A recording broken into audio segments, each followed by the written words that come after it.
In today's video, I want to take you guys through the update PlayStation put out on their official Twitter account just an hour and a half or so ago about the PlayStation 5 pre-orders and stock updates, so we'll talk that, and also PlayStation 5 game sizes revealed. This is going to be a big talking point given that we're only going to have 180, or I should say 860 gigabytes in our SSD. Could you imagine 160 gigabyte SSDs for these games? Yeah, we'd be absolutely F. But yeah, we'll talk that in just a little bit. However, something I don't think a lot of us were expecting, yes, everybody's having trouble pre-ordering their PlayStation 5. Well, I shouldn't say everybody, that's a little bit of a stretch.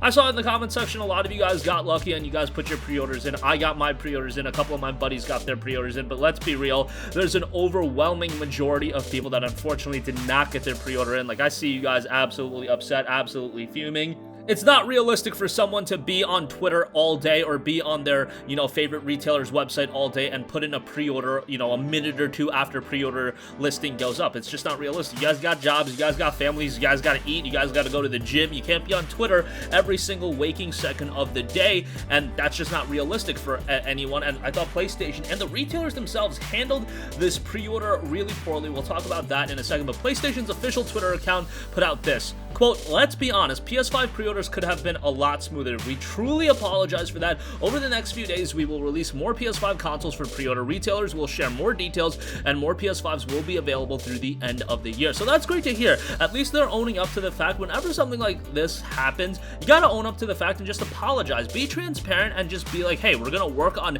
getting things better. People are going to be understanding. At least a lot of people are. Obviously, there's gonna be the concern trolling and whatever the case may be on people still being upset. Like, we get it. It happened. It's in the past. We learn from our mistakes. Everybody makes mistakes. I've made mistakes. You've made mistakes.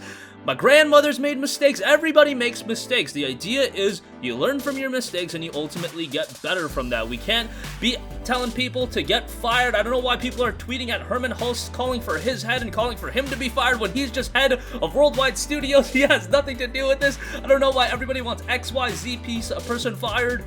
And again, it isn't everybody, there's just a vocal minority on social media, and I think when Sony does offer an apology, they should be commended for that. Hey, that tweet right now, as of recording of this video, 82,000 likes, 17.6 thousand retweets, so a lot of good stuff. So again, Sony took the right road here, and it is what it is. I mean, it was a complete train wreck, but it wasn't all on them. Look, Sony did say that pre-orders were gonna be open the next day, and then retailers all jumped the gun. I have no idea why Walmart was like, all right, brothers, let's get our pre-orders open right now, and then it was just a complete S show. Target, same thing. It was just a complete train wreck. Luckily, I got one again, but dude, it was crazy trying to get one, and then yeah, like, everybody was just confused. Pre-orders went live. The people that were lucky, right place, right time, you got your pre-order in. Everybody else was out of luck.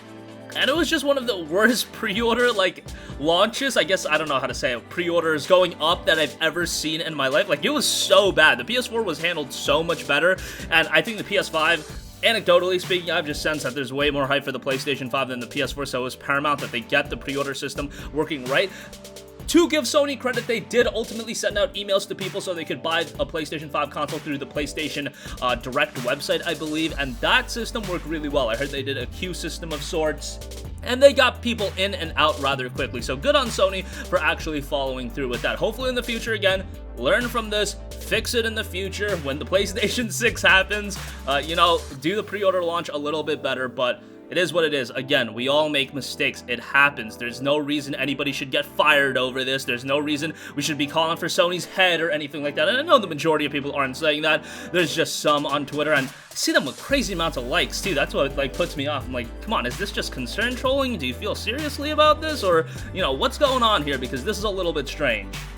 But again, good on Sony for going this route. Lastly, I do also want to quickly talk about PlayStation game sizes. Dude, if you're thinking PlayStation 5 games are getting any smaller, at least for the foreseeable future, they are not. And I want to take you guys through an interesting comparison in a little bit. But PS5 game sizes have been revealed. Demon's Souls Remake is 66 gigabytes, while Spider-Man Miles Morales Ultimate Edition takes up 105 gigabytes. Yes, 105 gigabytes. Now, to be fair, the Ultimate Edition does include Spider-Man Definitive Edition upgraded for the PlayStation 5. However, Miles Morales is a standalone expansion, and the game on its own is 50 gigabytes. Jesus Christ, this is a huge game.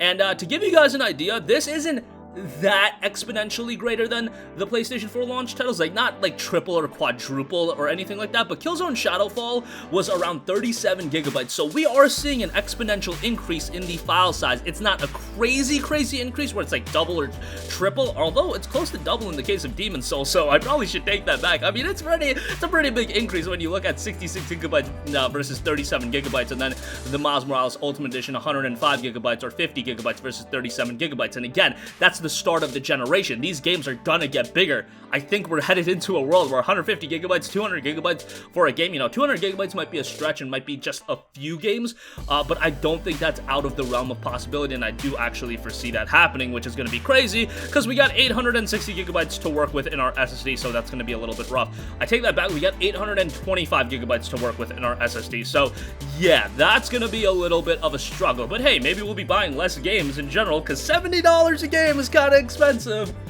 But obviously, that's not going to be the case. The most of you guys are going to be smart. You're going to wait for sales when games really start pouring in, and there's a bunch of games on the market, but you guys get the idea. That's going to conclude this video. Again, what do you think about Sony apologizing, and what do you think about these PS5 game file sizes? Pretty massive games, given that we got 825 gigabytes to work with. That's going to wrap up this one. Sound off with all of your thoughts in the comment section down below. Thank you for watching, and goodbye.